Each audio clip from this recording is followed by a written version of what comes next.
Saya akan melanjutkan pembacaan kitab saya dari Kejadian pasal 15 sampai pasal 16. Beginilah bunyi firman Tuhan, perjanjian Allah dengan Abraham, janji tentang keturunannya. Kemudian datanglah firman Tuhan kepada Abraham dalam suatu penglihatan. Jangan takut, Abraham, akulah perisaimu, upahmu akan sangat besar. Abraham menjawab, ya Tuhan Allah, apakah yang akan engkau berikan kepadaku, karena aku akan meninggal dengan tidak mempunyai anak. Dengan yang mewariskan rumahku ialah Eliezer, orang Damsyik itu.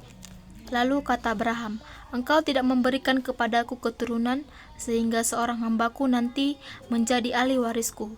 Tetapi datanglah firman Tuhan kepadanya, demikian, orang ini tidak akan menjadi ahli warismu, melainkan anak kandungmu. Dialah yang akan menjadi ahli warismu. Lalu Tuhan membawa Abraham keluar serta berfirman, coba lihat langit, hitunglah bintang-bintang, jika engkau dapat menghitungnya, maka firman-Nya kepadamu, demikianlah banyaknya nanti keturunanmu. Lalu percayalah Abraham kepada Tuhan, maka Tuhan memperhitungkan hal itu kepadanya sebagai kebenaran. Lagi firman Tuhan kepadanya, akulah Tuhan yang membawa engkau keluar dari Ur Kasdim untuk memberikan negeri ini kepadamu menjadi milikmu. Kata Abraham, ya Tuhan Allah, di manakah aku tahu bahwa aku akan menjadi miliknya?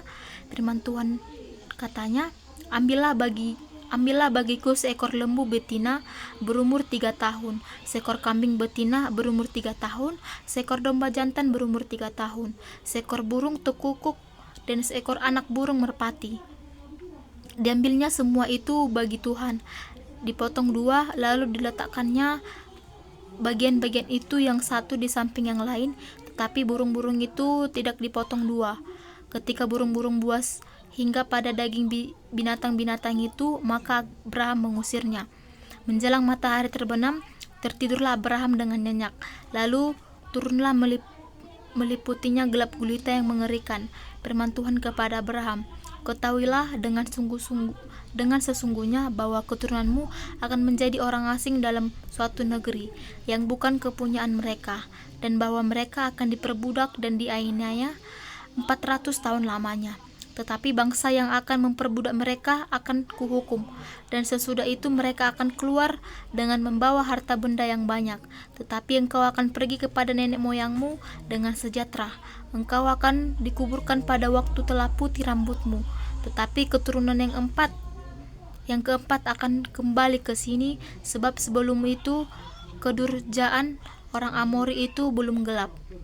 Ketika matahari telah terbenam dan hari menjadi gelap, maka kelihatannyalah perapian yang berasap beserta seluruh yang berapi lewat di antara potongan-potongan daging. Pada hari itulah Tuhan mengadakan perjanjian dengan Abraham serta berfirman, kepada keturunanmu lah kuberikan negeri ini, mulai dari sungai Mesir sampai ke sungai besar itu, sungai Efrat, yakni tanah orang Keni, orang Kenas, orang Kadmon, orang Het, orang Feris, orang Refaim, orang Amori, orang Kanaan, orang Girgasi, orang Yebus itu. Ayat 16, Hagar dan Ismail. Adapun Sarai, istri Abraham itu tidak beranak. Ia mempunyai seorang hamba perempuan, orang Mesir, Hagar namanya. Berkatalah Sarai kepada Abraham, engkau tahu Tuhan tidak memberikan aku anak untuk melahirkan. Karena itu baiklah hampiri hambaku itu. Mungkin oleh dialah aku dapat memperoleh seorang anak. Dan Abraham mendengarkan perkataan Sarai. Jadi Sarai istrinya Abraham itu mengambil Hagar, hambanya orang Mesir itu. Yakni ketika Abraham telah 10 tahun tinggal di tanah Kanaan, lalu diberikannya kepada Abraham suaminya untuk menjadi istrinya. Abraham menghampiri Hagar, lalu mengandunglah perempuan itu. Ketika Hagar tahu bahwa ia mengandung, maka ia memandang rendah akan nyonyanya itu. Lalu berkatalah Sarai kepada Abraham, penghinaan yang kuderita ini adalah tanggung jawabmu. Akulah yang akan memberikan hambaku ini ke pangkuanmu. Tetapi baru saja ia tahu bahwa ia mengandung. Ia memandang rendah akan aku. Tuhan kiranya yang menjadi hakim antara aku dan engkau. Kata Abraham kepada Sarai, hambamu itu di bawah kekuasaanmu. Perbuatlah kepadanya apa yang kau pandang baik. Lalu Sarai menindas Hagar sehingga ia lari meninggalkannya. Lalu malaikat Tuhan menjumpai dekat suatu mata air di padang gurun, yakni dekat mata air di jalan Syur. Katanya, Hagar, hamba Sarai, dari manakah datangmu dan kemanakah pergimu? Jawabnya, aku lari meninggalkan Sarai nyonyaku.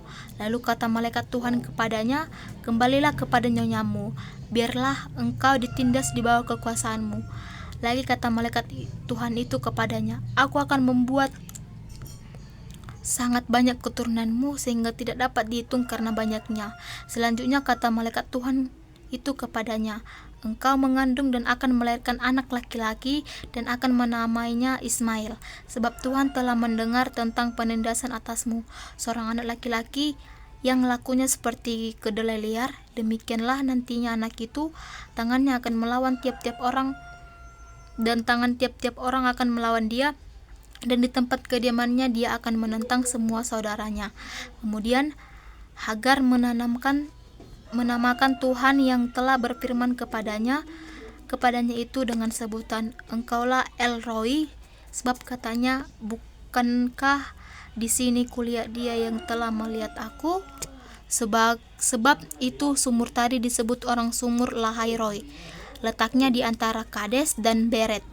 Lalu Hagar melahirkan seorang anak laki-laki bagi Abraham, dan Abraham menamai anak itu sebagai Ismail. Abraham berumur 86 tahun ketika Hagar melahirkan Ismail baginya. Demikianlah bunyi firman Tuhan.